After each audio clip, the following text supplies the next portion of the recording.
Hello mga mare, good morning. Ay, ano na pala mga mare, good afternoon na pala kasi anong oras na ako umuwi galing duty.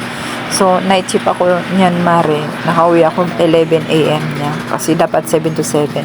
Nag-extend ako kasi yung kapalitan ko si Ma'am Lorraine may schedule kasi sa laboratory kaya extend ako ng hanggang 11 a.m. So, ayan mga mare, pauwi na ako niyan. Kasi anong oras na tanghali na, bali natutuwa lang ako sa anak ko kasi nagchat siya na kung anong oras ako uuwi, sabi ko 11 pa.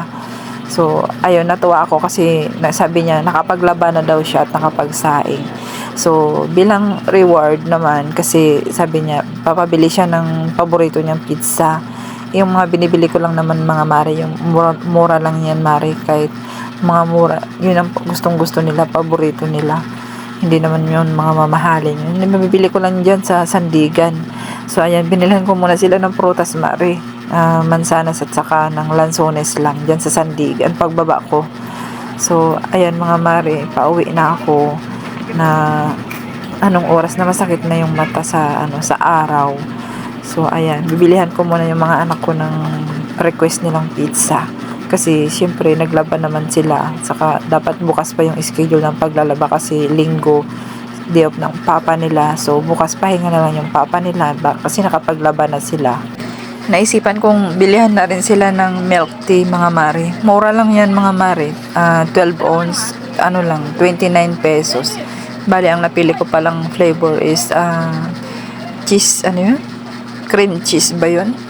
Bas o chai o ano, cheesecake. Cheesecake pala yun mga mare. Ano ba naman? Hindi kasi ako mahilig sa ganyan mga mare, kaya hindi ko alam yung mga flavor. So ayan, binilihan ko muna sila. Habang ginagawa yung milk tea nila, pumunta na ako sa pizza kasi lulutuin pa kasi yan. Bali yung ham and cheese lang yung binili ko mare. Ayaw kasi nila ng mga Hawaiian o mga ibang flavor. Gusto lang nila ay ham and cheese. Mura lang yan mare, 75 pesos lang yan. So 75 plus tag 29 na milk tea. Mura na mga mare para sa ng mga anak ko, pasalubong. Kasi nga naglabas sila ngayon, naglinis ng bahay. So, ayan mga mare, sakay na tayo ng tricycle. Nagmamadali na ako kasi antok na ako mare. So, ayan mare, pagdating ko ng bahay, ayan na, nakasampay ng mga labahan mga mare. O, diba, very good yung mga anak ko. Natututo na sa buhay.